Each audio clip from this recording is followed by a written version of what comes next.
If this story touched your heart, we want to hear from you. Where in the world are you watching from? Drop your city or country in the comments below. We love seeing how far these stories travel. And what would you do if you were in Ethan's shoes or Lily's? Let us know your thoughts. Don't forget to hit that subscribe button and turn on the notification bell, because tomorrow's episode is even more powerful, one that might just bring tears to your eyes. Until then, thank you for being part of this journey with us. The viral story of a boy who tried to sell himself, but found a family instead. It was a bitter cold morning in northern Michigan, the kind of morning where frost clung to every surface, and the streets echoed with silence.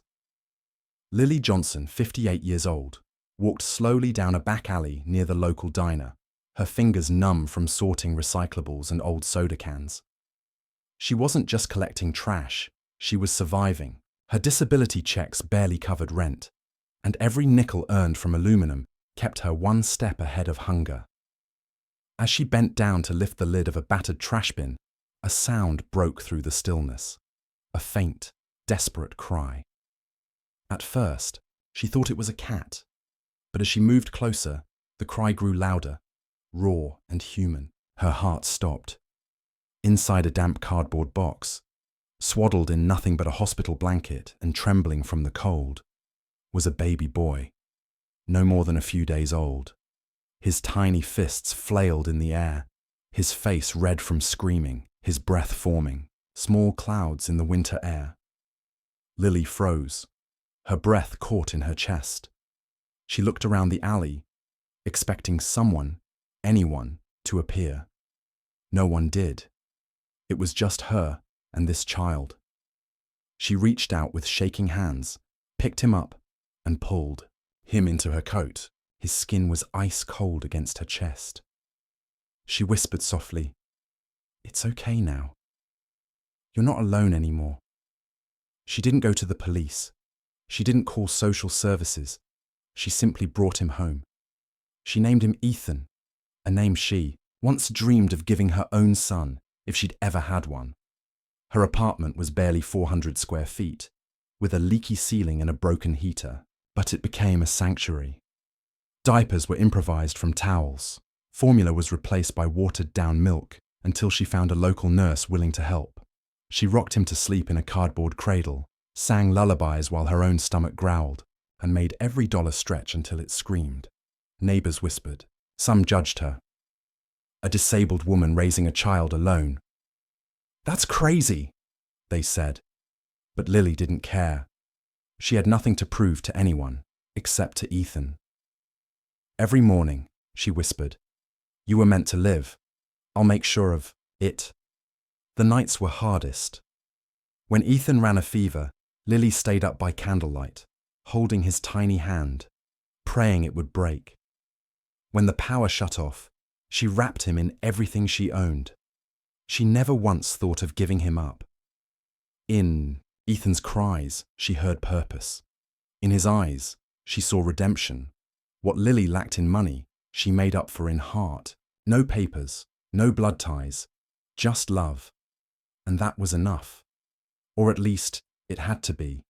Because neither of them knew that this moment, this single act of compassion on a frozen back alley, would come full circle, decades later, in a way that would change both of their lives forever.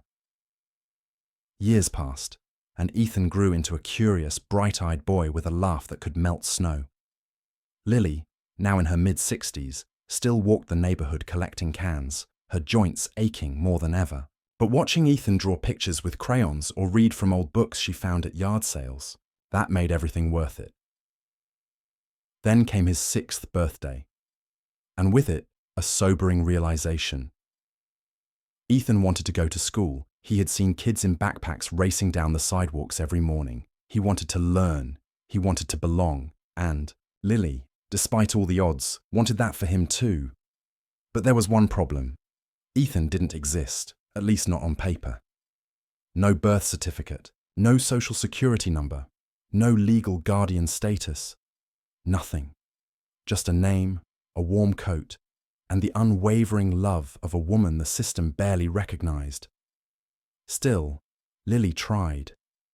She put on her best coat, one missing 2 buttons, and walked into the county registrar's office, Ethan holding her hand. She stood in line for hours, ignored, dismissed, and finally waved over by a clerk who barely looked up from her computer. "Ma'am," the woman said flatly, "we need official documents, proof of birth, custody papers, a hospital record. Do you have any of those?" Lily opened her purse and shakily placed a photo of Ethan as a baby on the counter. "This is all I've got," she said. "Please, he just wants to go to 1st grade." The clerk looked at her like she was crazy. "Without records, he's not eligible to enroll. There's nothing we can do."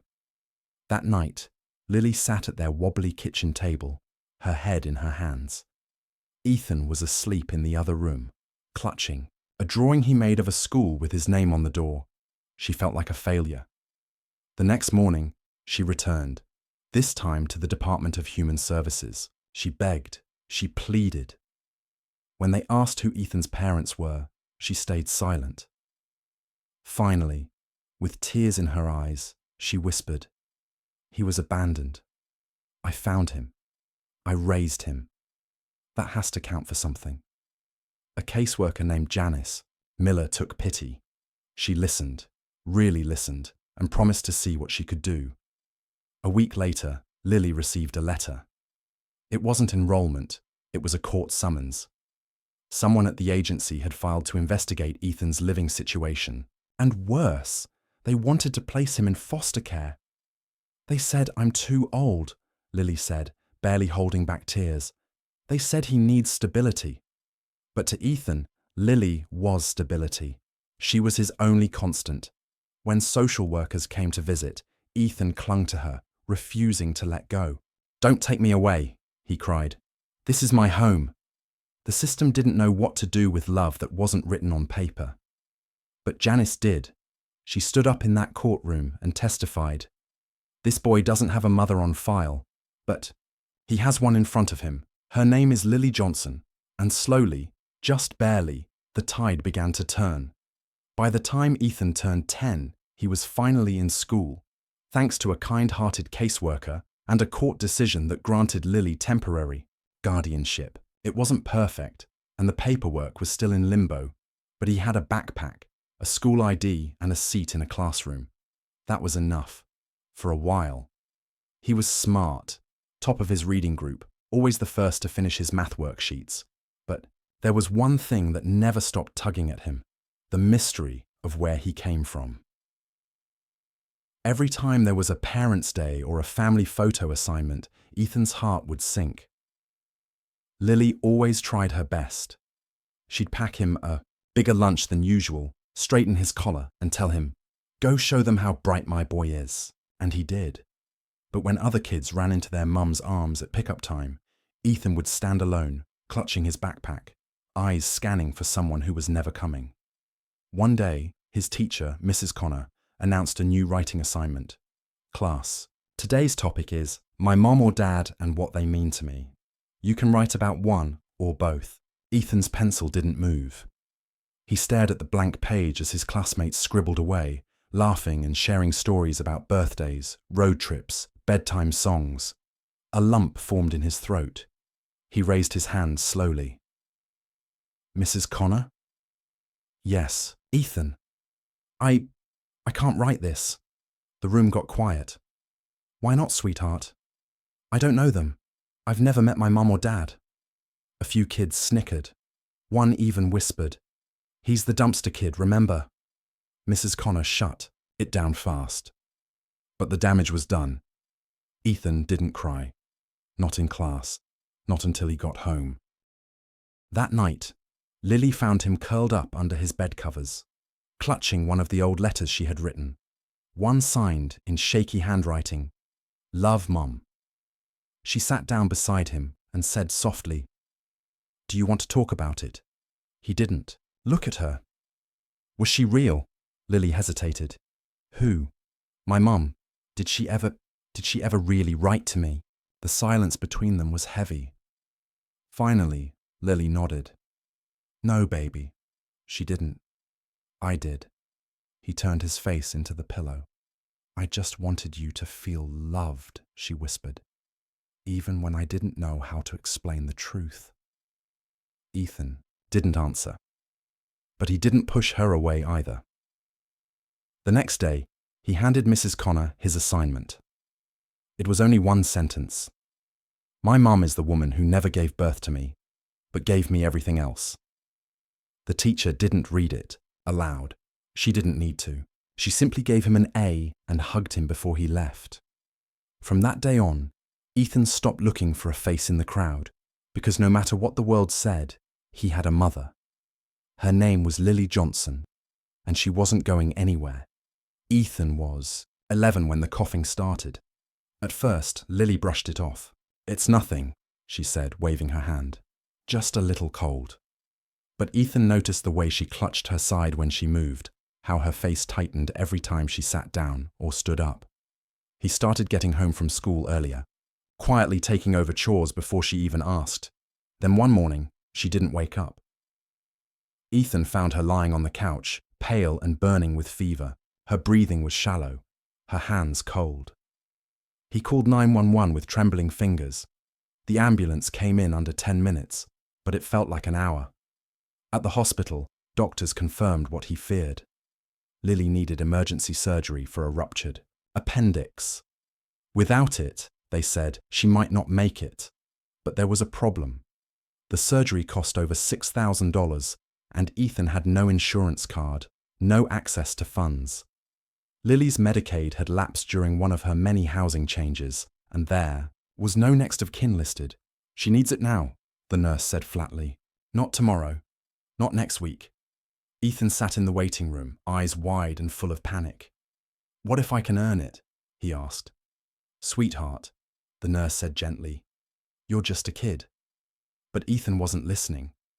That afternoon, he raided his secret stash, a coffee can under his bed filled with crumpled dollar bills and change from his school lunches. He had $28 or $40. It wasn't enough. He met up with his best friend Tyler, who said, "People sell flowers at the farmer's market. Let's do that." And so they did. Ethan picked wildflowers from abandoned lots, tied them with rubber bands, and held them out to strangers downtown. "Buy a flower?" he asked, voice cracking. "My grandma needs surgery." Some people passed without looking.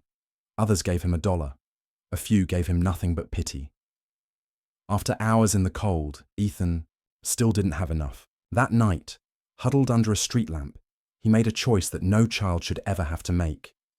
He stood in the town square, taped a sign to his coat, and held out a cardboard box that read, "I'm for sale, $5,000, to save my grandma's life."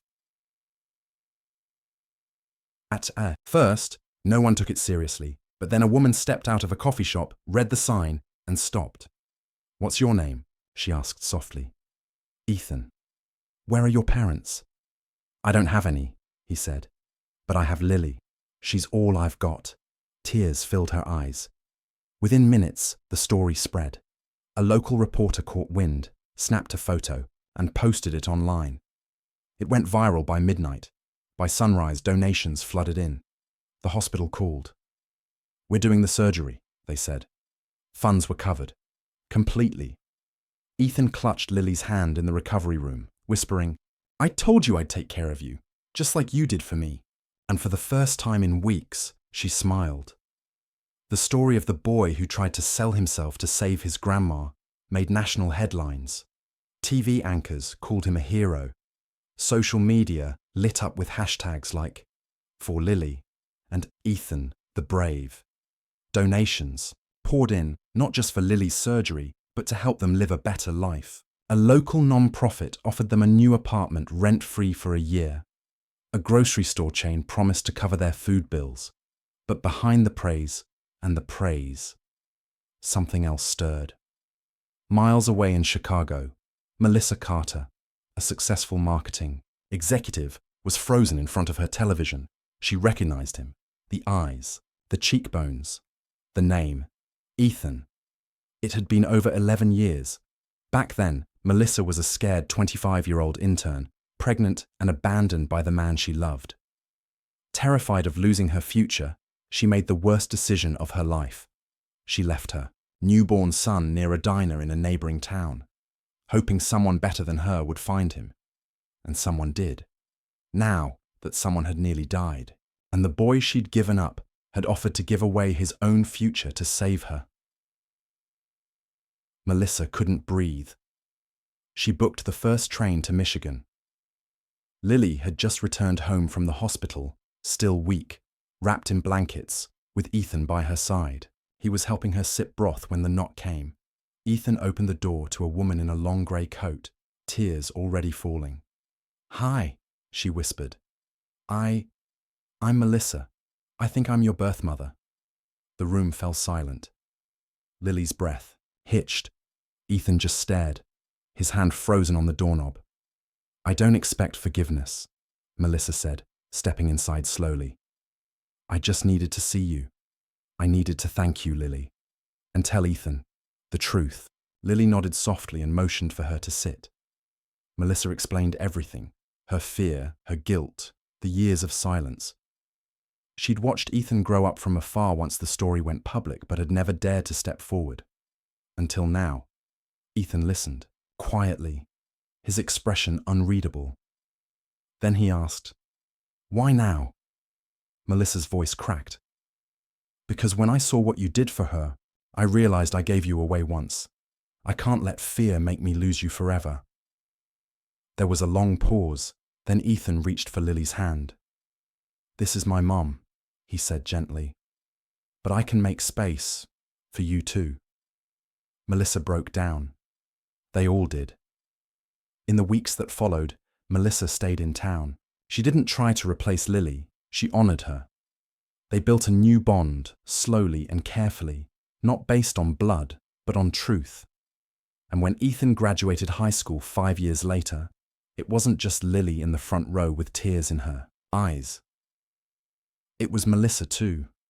A family, not perfect, not easy, but real, had finally come full circle. If you made it to the end of this story, thank you for staying with us through every heartbreaking, hope-filled moment. Now we'd love to hear from you. What part of Ethan and Lily's journey moved you the most? Was it the moment he offered to sell himself to save her life? Or when Melissa finally returned and asked for forgiveness? Stories like this remind us that family isn't always about blood. It's about love, sacrifice, and the people who show up when it matters most. We want to know, where are you watching from? Drop your city or country in the comments and tell us, have you ever met someone who changed your life forever, like Lily did for Ethan? Your thoughts matter here. Every comment helps us build a global community of story lovers and compassionate hearts. And if this story touched you, don't forget to hit subscribe and turn on notifications, because tomorrow's story might just be the one you needed to hear. Let's talk, connect, and grow together.